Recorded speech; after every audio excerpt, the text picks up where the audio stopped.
परमात्मा भगवान श्री गौर सुंदर जिनी प्रेमावतार जुगावतार जगत तारण करते जगत के जीवेर दुर्वृत्त मनोवृत्तिकारी এই ভাবটাকে ধ্বংস করতে চৈতন্য ভগবান আসছেন।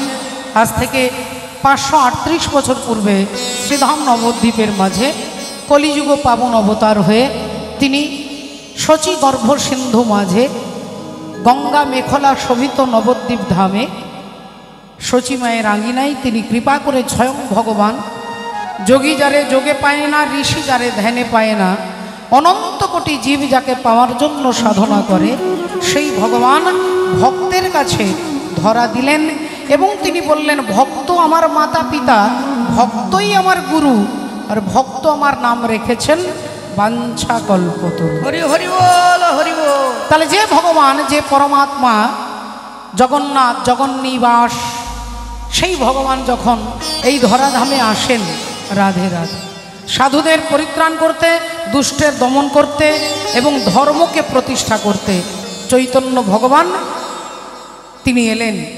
দুষ্টুকে মারতে নয়, দুষ্টু ব্যক্তির দুষ্টু মানসিকতাটাকে ধ্বংস করতে আসছেন। তিনি চোরকে মারতে আসছেন না, চুরি করার মানসিকতাটাকে ধ্বংস করতে আসছেন।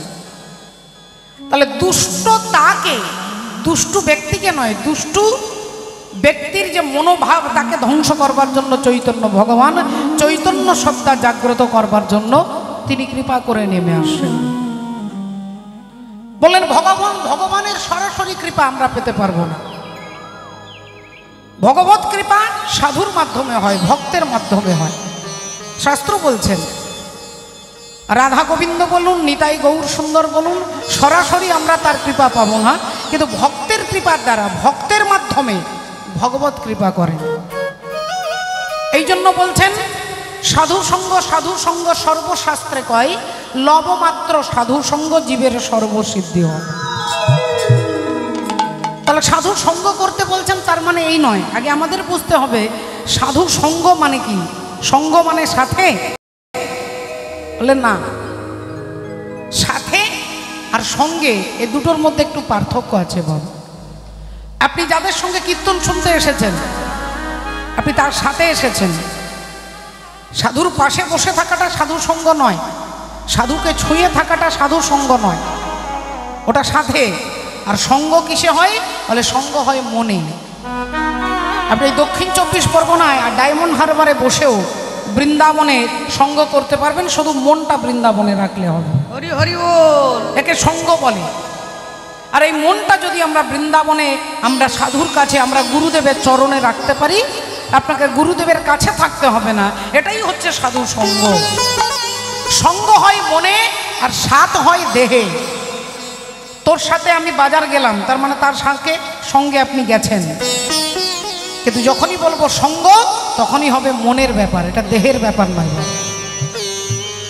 এই কারণে বলছেন সাধু সঙ্গ সর্বশাস্ত্রে কয়, লবমাত্র সাধু সঙ্গ জীবের সর্বসিদ্ধি হয়।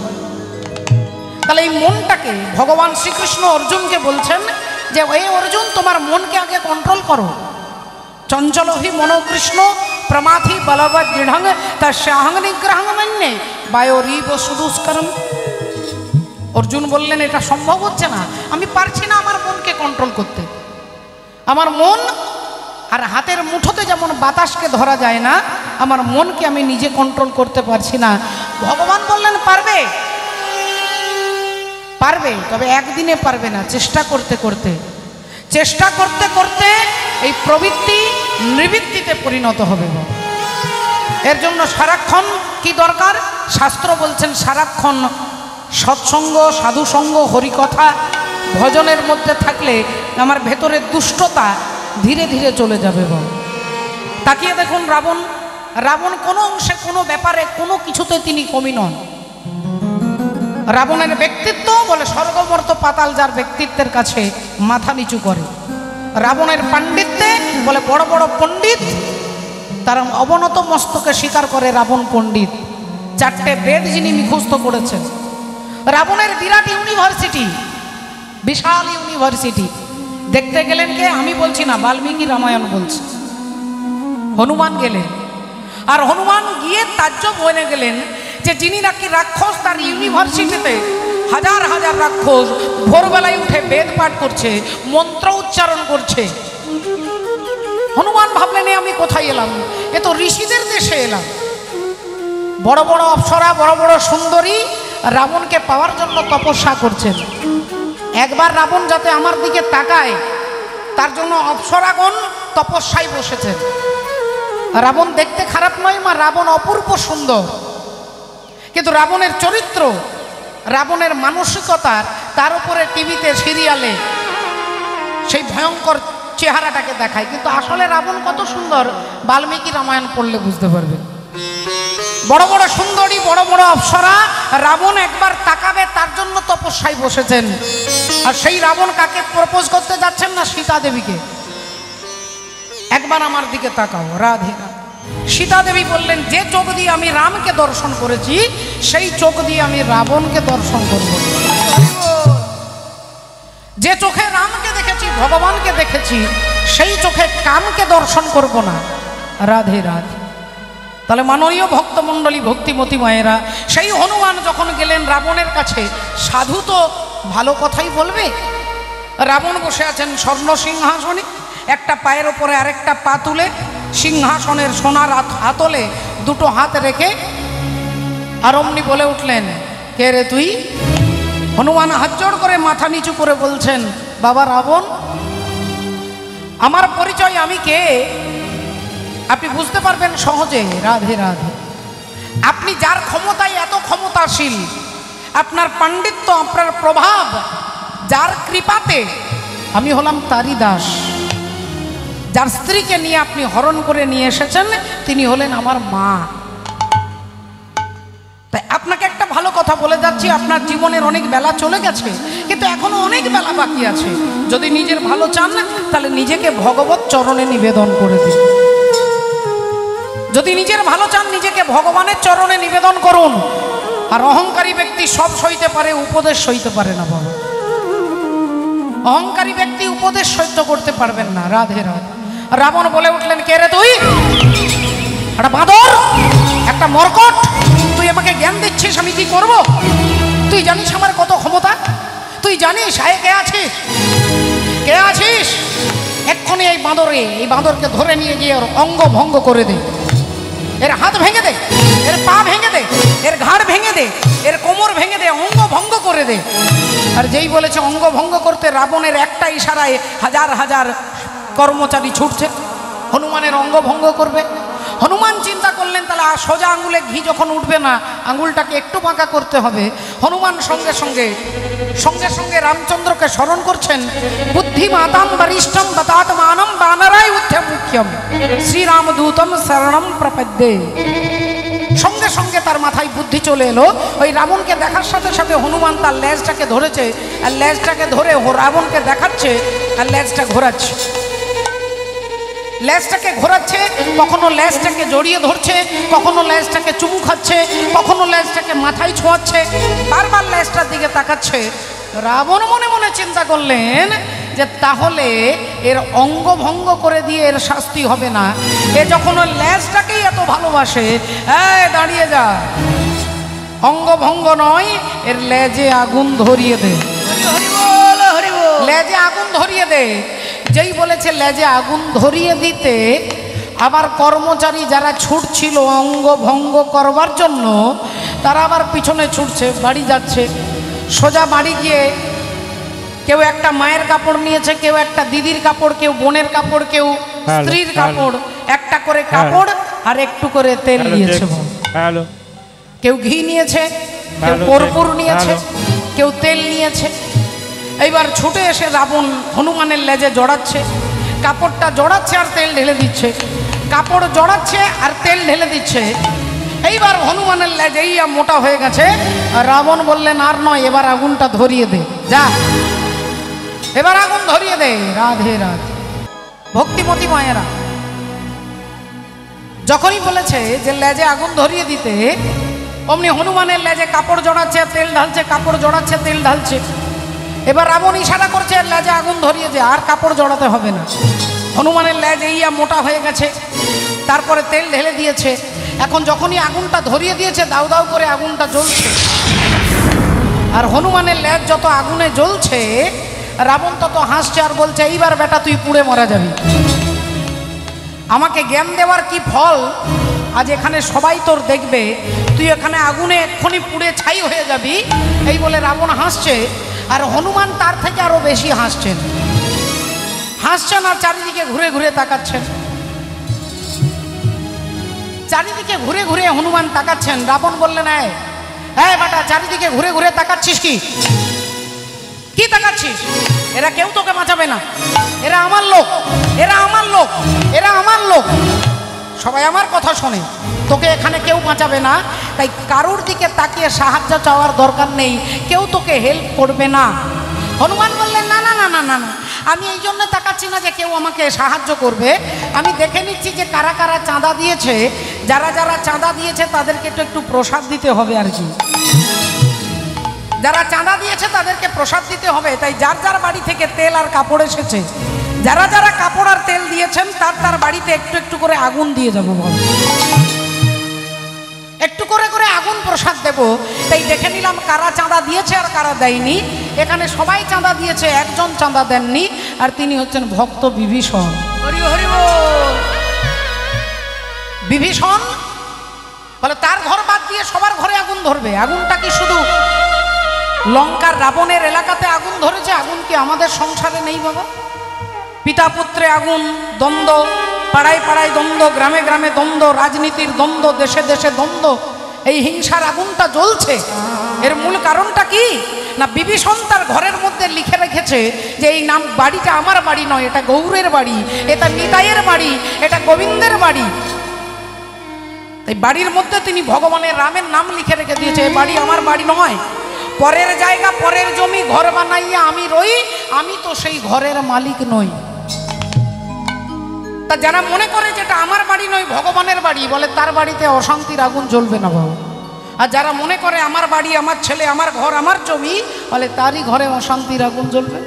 তাহলে আগুন শুধু লঙ্কাতে নয়, আগুন সারা পৃথিবীতে লেগেছে।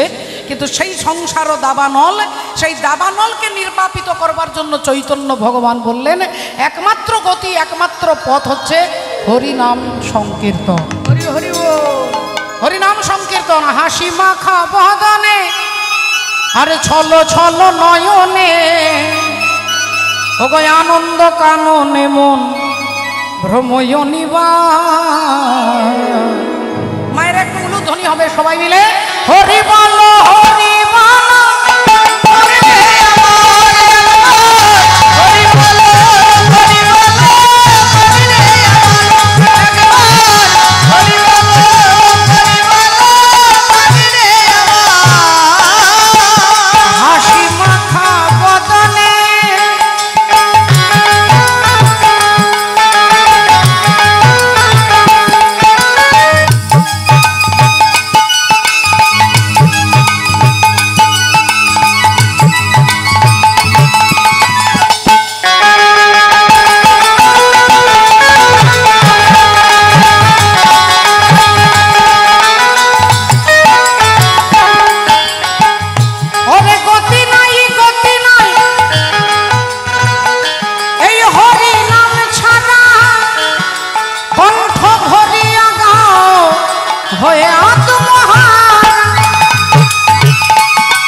মানুষের কত অহংকার।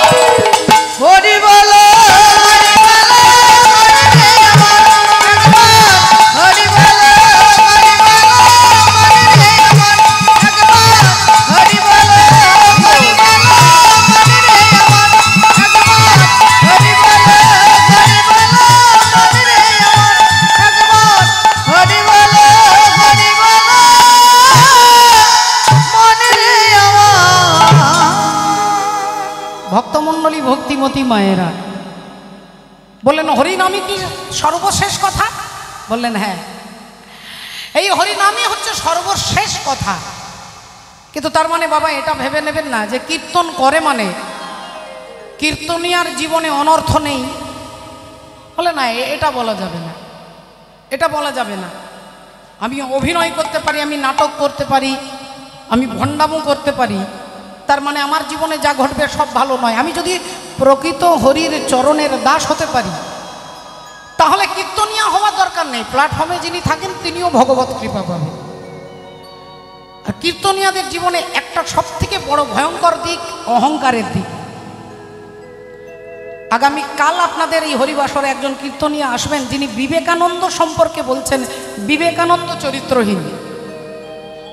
আপনারা ইউটিউব খুলে দেখবেন, কালকে আপনাদের আসবে, আপনারা ভাগ্যবান যে ওনাকে দেখবেন। হরিবল, বিবেকানন্দ চরিত্রহীন কথাটা আপনারা বলবেন এখানে বলা উচিত নয়। এই জন্যই বলছি যে তারা ভারতবর্ষের গোটা পৃথিবীর একজন মহান ব্যক্তিত্ব। তিনি যখন প্রথমে হিন্দু ধর্মকে প্রতিষ্ঠা করতে বিশ্বের বাজারে গেলেন শিকাগো, তার বক্তৃতা শুনে সবাই তালির পর তালি, তালি শেষ হচ্ছে না। তিনি নেমে যাচ্ছেন, সেখানকার সব থেকে সুন্দরী মহিলা বিবেকানন্দের কাছে দাঁড়িয়ে বলছে, I will marry with you, আমি আপনাকে বিয়ে করতে চাই, প্রপোজ করছেন। বিবেকানন্দ বলছেন, দেখুন আমি সন্ন্যাসী, আমার বিয়ে করা যাবে না, নিয়ম ভঙ্গ, বিয়ে করতে পারবো না। দুদিন পরে আবার এসেছেন, ভাবছেন যদি সিদ্ধান্ত চেঞ্জ হয়েছে। বললেন, আপনি কি আমাকে বিয়ে করতে চান? দেখুন আমাকে বিয়ে করতে হাজার হাজার পুরুষ দাঁড়িয়ে আছে, কিন্তু আমার আপনাকে ভালো লেগেছে, আপনি কি আমাকে বিয়ে করবেন? বিবেকানন্দ আবার হাত জোড় করে বললেন, আমি ভারতবর্ষের সন্ন্যাসী, আমার গুরুর আদেশ নেই, বিবাহ করা আমার ধর্মের বিরুদ্ধাচারণ, আর এই বিরুদ্ধাচারণ আমি করতে পারবো না। তিন দিনের দিনে আবার যখন ওই মহিলা এসে দাঁড়িয়েছেন, বিবেকানন্দ বললেন, আপনি আমাকে কেন বিয়ে করতে চাইছেন? আরও তো অনেক পুরুষ আছেন, স্মার্ট ব্যক্তি আছেন, আমি সন্ন্যাসী মানুষ, আমাকে কেন বিয়ে করতে চাইছেন? সেই রাশিয়ান ভদ্র মহিলা বললেন, আপনি যদি আমাকে বিয়ে করেন, আমি দেখতে সুন্দরী, আর আপনি হলেন ভীষণ ট্যালেন্টেড, ভীষণ বিচক্ষণ ব্যক্তি, বিশাল বড় দার্শনিক। আপনি আমাকে বিয়ে করলে আমাদের যে সন্তান হবে বিশ্বের বাজারে একটা প্রতিষ্ঠিত ব্যক্তি হবে, সুন্দর হবে আমার মতো, আর বুদ্ধিমান হবে আপনার মতো। বিবেকানন্দ বললেন, যদি একজন বুদ্ধিমান ছেলের তুমি মা হতে চাও, তাহলে আজ থেকে আমি তোমাকে মা বলছি। হরি হরি বল, হরি বল। আজ থেকে আমি তোমাকে মা বলছি, মা তুমি আমাকে সন্তান মনে করো। যার চরিত্র এখানে দাঁড়িয়ে তিনি বলছেন যে ভগ্নী নিবেদিতার সঙ্গে তার অবৈধ সম্পর্ক, এত বড় বুকের পাটা একজন কীর্তনিয়া বলছেন। কেন বলছেন না? কীর্তন তিনি করেন, কিন্তু কোথাও একটা অহংকার আছে, এই জন্য ভগবত সম্পর্কে তার সঠিক ধারণা হয়নি। তিনি হচ্ছেন মেদিনীপুরের গোপাল কৃষ্ণ পাল। নামটা আমি খোলা এই ইউটিউব চ্যানেলের দ্বারা গোটা জগৎকে জানাতে চাই যে তিনি আগে তার মনোভাব, তার ব্যক্তিত্বটাকে চেঞ্জ করুন। হরি কথা বলা, এই যে আপনাদের কাছে আমি দাঁড়িয়ে বলছি, এটা আমার ট্যালেন্ট নয় বাবা, এটা 100 জন্মের তপস্যা। কত জন্মের তপস্যার ফলে আমি আপনাদের কাছে দাঁড়িয়েছি। আপনারা চুপ করে আছেন, আমার মুখের দিকে তাকিয়ে আমি বলছি, আপনারা শুনছেন। এই ভারতবর্ষের জন্য যারা এত বড় ত্যাগ করলেন, তিনি বলছেন বিদ্যাসাগরের মতো পণ্ডিত আমাদের দোকানে, চায়ের দোকানে বসে আড্ডা দেয়। তার ধৃষ্টতাটা চিন্তা করে দেখুন। কথাটা কেন বললাম? কারণ আপনারা এর প্রতিবাদ করবেন, আপনারা এর প্রতিবাদ করবেন। তা না হলে বিবেকানন্দের কাছে আমরা ছোট হয়ে যাব, তার ত্যাগের কাছে আমরা বেঈমান হয়ে যাব। অপরাধ নেবেন না বাবা, জয় নিতাই। কেন বললাম মা যে কীর্তন করতে করতে বেশি অহংকার চলে আসে? কেন বলে, হাজার হাজার মানুষ কীর্তনিয়াকে প্রণাম করবে, আর যখনই যেখানেই সুনাম সেখানেই হচ্ছে অহংকার। আপনি ভালো রান্না করেন বলে অহংকার চলে এলো, আপনি ভালো গান করেন তখনই অহংকার চলে এলো। যেখানেই সুনাম সেই কান দিয়েই প্রবেশ করবে অহংকার। আর এই অহংকারকে যদি আপনি না চান যে আমার কাছে আসুক, তাহলে আমারটা তোমার করতে হবে, যে আমার কোনো কিছু নয়, আমার ট্যালেন্টটা আমার নয়, আমার ট্যালেন্টটা তোমার, তুমি কৃপা করে দিয়েছ। সংসার যবে মন কেড়ে লয়, জাগে না যখন প্রাণ, সংসার যাবে মন কেড়ে লয়, জাগে না যখন প্রাণ। সংসার জবে মন কেড়ে লয়, জাগে না যখন প্রাণ। সংসার যাবে মন কেড়ে লয়, জাগে না যখন প্রাণ। তখন হে না প্রণমি তোমায়, গাহিব সে তব গান। সংসার যাবে মন কেড়ে লয়, জাগে না যখন প্রাণ। সংসার যাবে মন কেড়ে লয়, জাগে না যখন প্রাণ। অন্তর জানি ক্ষমসে আমার, শূন্য মনের বৃথা উপহার। অন্তর জামি ক্ষমসে আমার, শূন্য মনের বৃথায় উপহার। যেমন পুষ্পবিহীন পূজায় আয়োজন, ভক্তিহীন সে তার। সংসার যাবে মন কেড়ে লয়, জাগে না যখন প্রাণ। সংসার যাবে মন কেড়ে লয়, জাগে না যখন প্রাণ। বিশ্বকবি রবীন্দ্রনাথ ঠাকুর ভগবানকে প্রার্থনা করছেন যে আমার মন আমার সংসার কেড়ে নিয়েছে।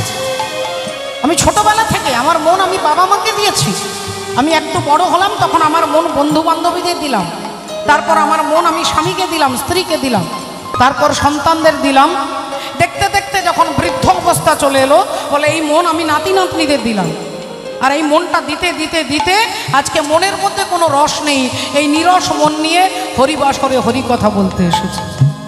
ভগবান বললেন তাহলে কেন এসেছো কীর্তন করতে, কেন এসেছো, কেন এসেছো কীর্তন শুনতে? বিশ্বকবি বলছেন প্রভু এই মনের মধ্যে কোনো রস নেই, কিন্তু তোমার হরিবাসরে এসে তোমার করুণার রসে এই হৃদয়টাকে ভিজিয়ে নেবার জন্য এসেছি, এই হৃদয়কে ভিজিয়ে নেবার জন্য এসেছি। গাহি তব গান শুষ্ক কণ্ঠে, আশা করি প্রাণ পানে, নিবিড় প্রেমের সরস বরসা যদি আসে মনে নে। একদা সহসা আপনা হইতে ভরি দেবে তুমি তোমার অমৃতে, আমি সেই ভরসায় করি পদতলে শূন্য হৃদয় দান। সংসার যাবে মন কেড়ে লয়, জাগে না যখন প্রাণ।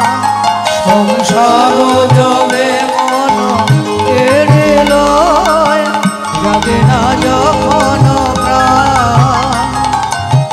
জাগে না যখন প্রাণ, জাগে না যখন প্রাণ। এই ঘুমনো মনকে জাগানোর জন্য হরিবাসরে হরি কথা শুনতে এসেছি। পদকর্তা কি বলছেন? এক পাশে দাঁড়িয়ে কলম দিচ্ছেন, বেদ বিদ্যা দুহু কিছু নাহি জানত, বেদ বিদ্যা দুহু কিছু নাহি জানত, সে যদি গৌরাঙ্গ করে সার, আজ সে যদি গৌরাঙ্গ করে সার, আজ সে যদি গৌরাঙ্গ করে সার। বলে কিছু জানতে হবে না বাবা, শুধু মনে করুন যে আমি তোমার, আপনার সমস্ত জ্ঞানের উদয় হবে। কি করে? বলে ভক্ত কালিদাস, তাকে বলা হতো মূর্খ কালিদাস। তিনি যে গাছের ডালে চেপেছে সেই গাছের ডালটাই কাটছেন।